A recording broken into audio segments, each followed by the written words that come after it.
3 days left in the transfer window and there could be 10 more deals done at Manchester United, including out and ins, and it's pretty chaos with about 5 left backs linked to United, the goalkeeper situation, Amrabat, Gravenberch, now Højbjerg links, Onana links, the striker situation, is Maguire going to go, is Todibo going to come in? So today's video is essentially breaking down what could happen in the transfer window, what the reliable sources said. We're going to go from goalkeeper to left back to centre back to the midfield situation to the striker situation. We're going to break down every deal that might happen, probably won't happen, could happen, break down every kind of rumour from the reliable sources surrounding what United are going to do, and essentially a transfer roundup of where United are at right now. Because I will be giving a transfer roundup on each situation from goalkeeper to left back to midfield to attack, there are timestamps for the roundup of each section in case you only want to know the transfer latest on one certain section, like the midfield. So please do smash that like button, of course subscribe down below if you're new, and share the video. So starting off with the first story is on Dean Henderson. Dean Henderson has now completed his Crystal Palace medical. That deal was set to be done. It'll be a 15 million deal with 5 million in add-ons, so going to 20 million in total. Now Manchester United have had Atley Bayendier at Carrington the last few days. He's done his medical. Once Dean Henderson is sold, United will approve the 4.3 million move for Fenerbahce star Altay Bayendier.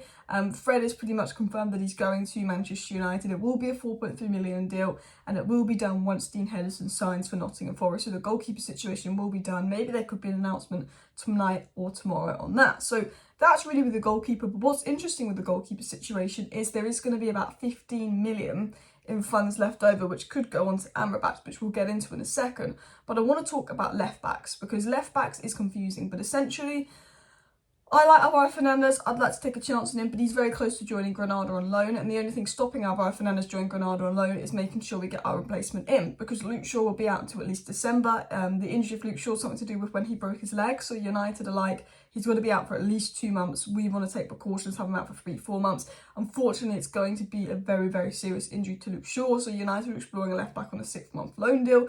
Malacia will be back in a couple of weeks, however. But I think United just don't want to take that risk. But I really like Alvaro Fernandez. So what is the situation at left back now? Cucurella is the most advanced. Fabrizio Romano has confirmed that obviously Ten Hag really likes Cucurella. United have had chats with him. The player's open to coming. Cucurella seems the most advanced. United inquired about Alonso, made an offer. Alonso doesn't want to come. Reguilon's another name on the list, but it's just a name. I think it's like a third option. I don't think United are too fussed about Reguilon.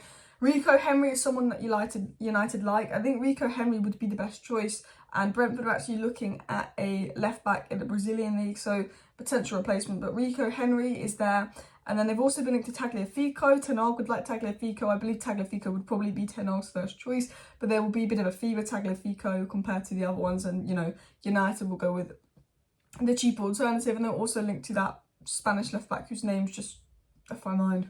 Spinazzola, that's it. Di Marzio and Fabrizio Romano confirmed Spinazzola as an option as well, who again is a good left back with an injury thing. I believe Tagliafico was first choice, but I believe from what we're hearing, Cucurella's most advanced. Cucurella's been in talks the longest. United have had like a lot of chats surrounding Cucurella, and I think as long as Chelsea don't ask for an unreasonable loan fee, I believe that it will probably be Cucurella. Despite believing that Tagliafico is first choice, I think there's going to be a bit of a fee with Tagliafico. Personally, Rico Henry and Tagliafico would be my 2 first choices, followed probably by Cucurella. Last choice would probably be Alonso, but I think right now it's looking like Cucurella. And Romano said Man United will sign a left back. Like, Romano's confirmed in his own words, United are signing a left back.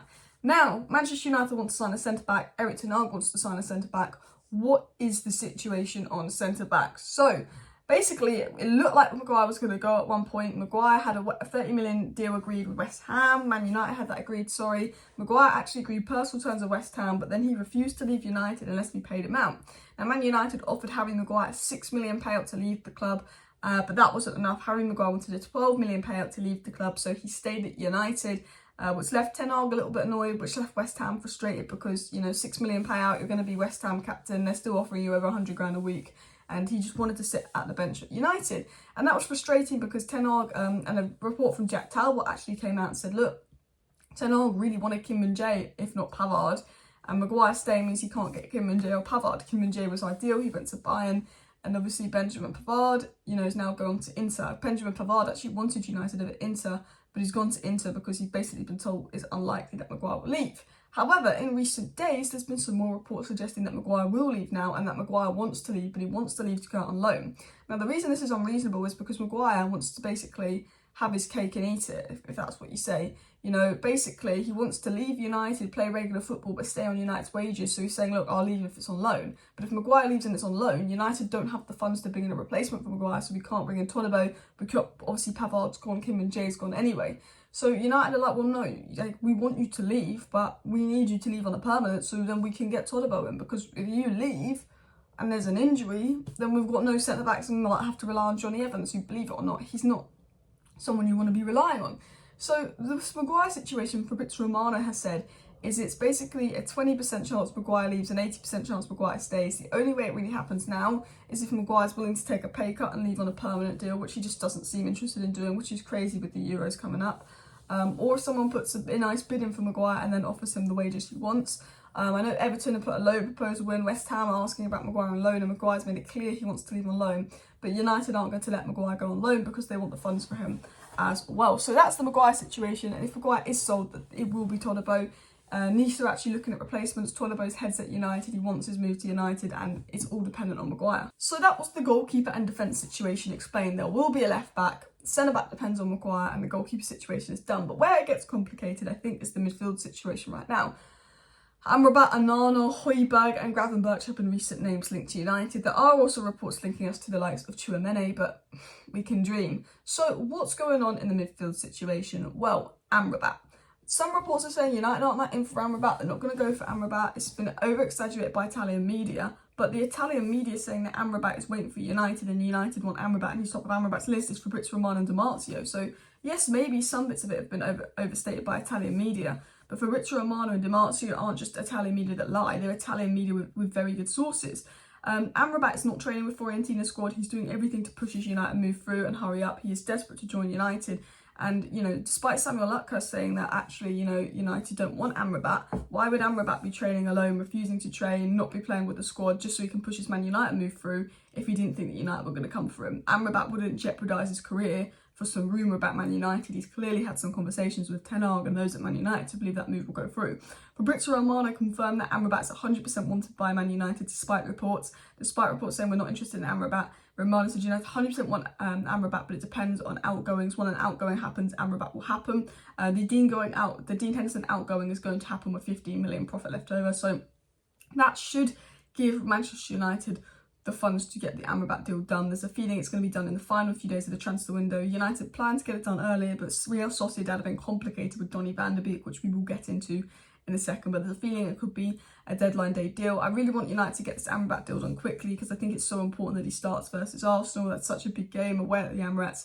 I think that'll be a great game for Amrabat. But United do generally want Amrabat. If we don't get Amrabat, it's on the Glazers not releasing the funds, which is honestly an absolute disgrace because Fiorentina have lowered the price to 20 million. The players pushing for the move. Fiorentina even potentially open to doing maybe a loan deal for Amrabat just to see if that can get him his dream move to United. He's rejected all these other clubs for United. He wouldn't compromise his career if he didn't think United were generally interested in him. So United do want Amrabat. It's just, I think we're going to have some advancements on Wednesday. Now, who are the other midfield targets? Obviously Gravenberch. Now, Man United want Gravenberch. Gravenberch wants Manchester United. Gravenberch's first choice would be United because he'd love to work with Erik ten Hag again. The situation with Gravenberch is this. Gravenberch wants to leave Bayern, but it's up to Bayern whether he leaves or not. Bayern are only really open to letting Gravenberch leave if they really have a replacement and all of that as well. So basically, Bayern's whole situation on Gravenberch is basically he could go to United if Bayern decide he can go to United. He would only be about 25 million quid. Bayern might do a loan deal. There's a potential McTominay Gravenberch swap deal being discussed, but it hasn't advanced too much. But there's a feeling that this could advance if Man United allow it. But essentially with Ryan Gravenberch, he's got interest from Man United. He's got interest from Liverpool. He likes United, but again, it depends on Bayern Munich, and obviously it depends on Man United's outgoings as well, because I still believe Amrabat's the priority. But I do think if he's available on loan, we could see United make a move. Højbjerg and Onana are the midfield names linked to Man United being explored. I'm kind of hoping the Højbjerg rumours are just his agent pushing his name around. Look, Højbjerg I just personally think is a downgrade on Fred, and I think why are we being linked to Højbjerg when we can get Amrabat? Onana, who obviously is at Everton, I think would be a good McTominay replacement because I do think we lack athleticism and physicality in the midfield. and I know that he is sort of linked as a McTominay replacement. You know, Amrabat is sort of that Fred replacement, Gravenberch could be a Donny replacement, and Onana could be a McTominay replacement, and if we could get all three in and Fred, McTominay and Donny sold, fantastic, but that's very likely.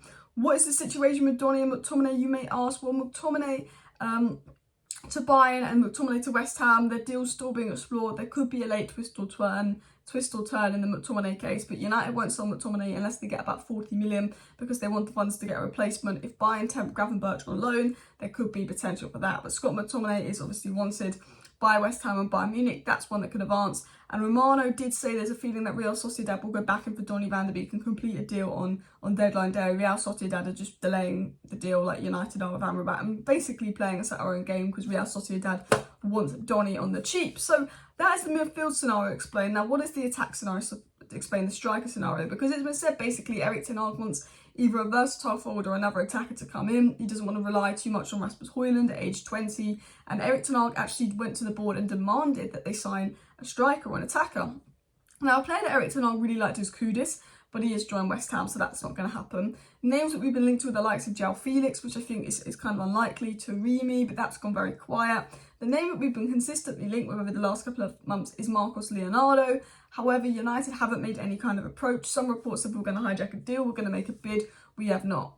Potentially, if there's funds left over, United might try something for Marcos Leonardo. They do like the player. He's a great young Brazilian striker. But the feeling is, unless Martial goes, United are going to very unlikely be getting another attacker in. Ten Hag wants another attacker in. They looked at Jeremy Pino, they've looked at Marcos Leonardo. I think Gift Orban would be a good one. Ten Hag really wants another attacker in, but they have to choose, and it's going to be left back in midfielder, I think. Depending on sales, there could be funds for an attacker, but it all depends on the outgoing. So to kind of sum everything up today's video, because I feel there's a lot of transfer news confusing, basically Dean Henderson out, Bayindir in, a left back will come in, and then Alvaro Fernandez will go to Granada on loan. McTominay or Donny, I believe one of them will be sold, most likely Donny, and I think Amrabat will come in. I think Gravenberch, I'm not quite sure, that is dependent on Bayern Munich. Maguire's likely to stay, so Todibo probably won't come in. And then if a striker leaves, potentially Martial, if Saudi come in, there could be a late move for a striker, but unlikely. I hope that made like all the news clear, because I feel like it's very hard to keep up to date with it the second. Smash a like, smash a subscribe. Thank you for watching. See you next time. Bye.